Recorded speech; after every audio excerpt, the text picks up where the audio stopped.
Anime and manga creators have proved that the limits for imagination and debauchery are as real as the idea that Detective Conan is going to end at some point within our lifetimes, or that GTA 6 is going to come out before another pandemic hits. And there is no show more resounding of that than Record of Ragnarok. Now, before I start hating like a methed up retard, I gotta acknowledge this.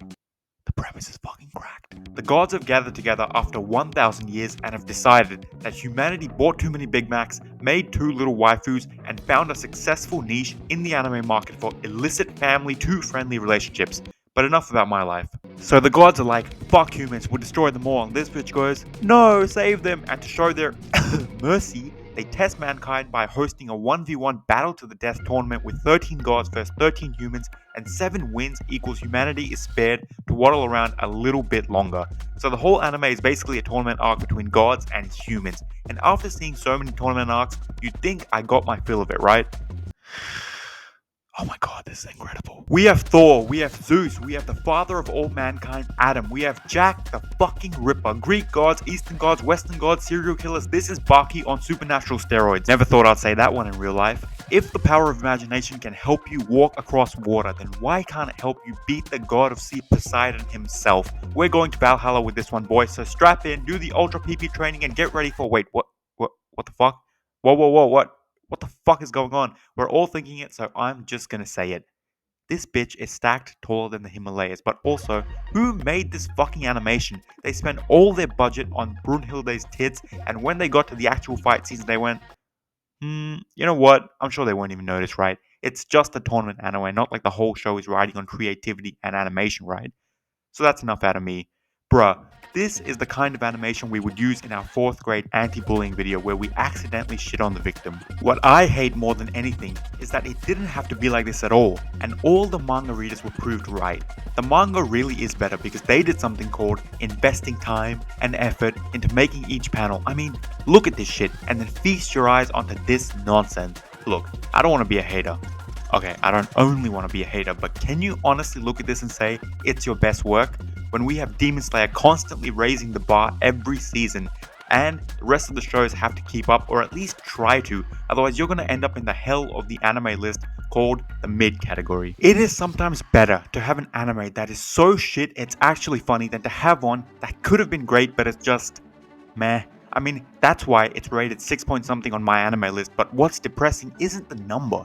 It's that an anime with a premise this crazy, it really should have broken all the records. I mean, think about it. One of the matches is between Hercules and Jack the fucking Ripper, mate. Detectives weren't able to find this guy when he was skulking about and turning people into kebabs, but he still ended up in the pages of a Japanese animated show.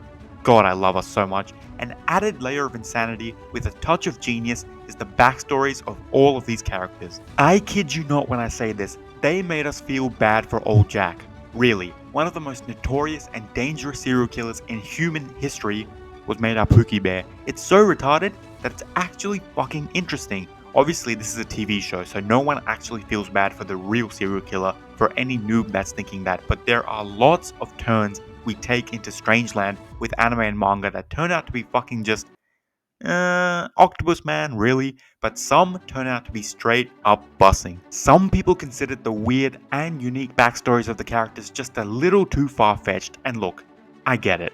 It's weird seeing characters we know and have heard of just changed in the show, but I don't mind them adding a few flavors into a show about supernatural punching and kicking. What happened at the end of Adam's match was what all sports fans would call fucking rigged. I know I've been ripping on the animation like crazy for a while, but it's dog shit when compared to other top level shows with expert animation, but even the standard level of animation in the modern era. But when we look at the show on its own, it's kind of a mixed bag. Like in the match between Poseidon and Kojiro, the latter shows some special moves and decent animation here and there, but on the other side of it, the god of the seas is just blasting one move and aura farming. Like, aura farming works when you're winning, mate, not when you're getting cooked. Someone handed my boy Sea God one move and said, this is fine. You know what? One thing I can really appreciate is how they at least tried to make a story out of a tournament anime. Something Dragon Ball Super might need to take a lesson from. Like in every single episode, at least they try, random as it is, to show depth to some of these characters.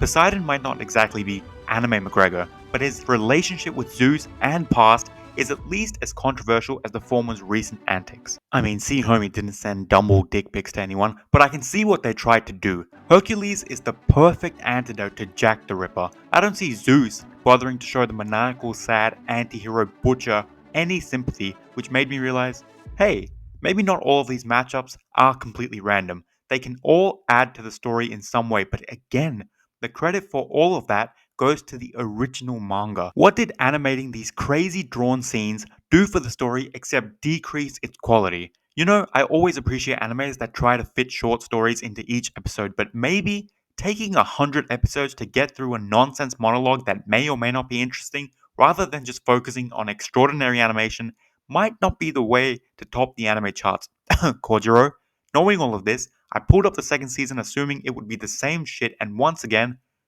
fuck me sideways. It was just actually not too bad. Really, they upped the ante in season 2. Maybe they read the reviews and decided to change something which we know is equivalent to slaughtering a million people according to Riverdale fans, where the creators read the reviews and went, "What, you thought it was stupid and incomprehensible? You haven't seen anything yet," as the show plummets into a shithouse code trip. The real question is, should you watch this anime? There's a one word answer to that. Probably. Look, I'll be honest, it's not really for everyone. I mean, you're not going to get a long isekai harem world building story here if you're into that sort of thing, which I'm sure is like 99% of you. But if you like tournament arcs, which is like 98.5% of you, then this could be for you. If my math is correct, and it obviously is, that's around 70% of you that will like it, no questions asked. Let's pretend that number's real and just think about Baki. If you enjoyed a bunch of dudes using the power of imagination to fight other dudes with JoJo level graphics, then besides the weakish animation, you should definitely give this one a shot. If you don't like the first 3 or so episodes, then you can move on because the rest of it is just rinse and repeat of that with extra spices added in. But don't skip Big Jack because I've never seen such an interesting portrayal of a serial killer ever seen in anime. What the? Get the fuck away. After all this, you're probably thinking, hey Aesthetic, what sets the show apart from other tournament arcs in other anime? Well, in this one, if you lose, you get erased. Okay. In this one, your backstories are told as you fight up. Okay. In this one, the animation, writing, and overall story of the second season are better than season 1. Oh, for fuck's sake. Listen, if I'm being real, if you want to see top tier Tournament of Power style arcs with incredible animation and epic battles, then you may want to give this one a miss and head over to Kengan Ashura or just go to the manga, mate. But that doesn't mean this show won't be interesting. I mean, there are tons of people who thought the animation was fire in season 1, and that's okay. Living under a rock is a choice anyone is allowed to make. No, I'm only playing. I can see the appeal of the show. The premise and the setting is absolutely incredible. Expectations, especially from the manga panels, are high, and this breaks the limit of imagination, which I know at least a decent percentage of the fan base will enjoy thoroughly. It's a hit or miss, and you'll realize after the first few episodes which one it's going to be for you. There are lots of isekais and harems out there that are just pure dog shit. Does that mean I'll stop watching them? There's a better chance I'll sit through prison school. I'm just kidding. We all know that's not a punishment. But honestly, go give this one a watch. It may or may not appeal to you, but you'll know pretty quickly. If you enjoy it, then stick around till season 2 because I promise it gets better. No one that has seen this show will say that it doesn't. And there's another season coming out, and who knows, it might be Demon Slayer level animation based on the progression we're seeing here.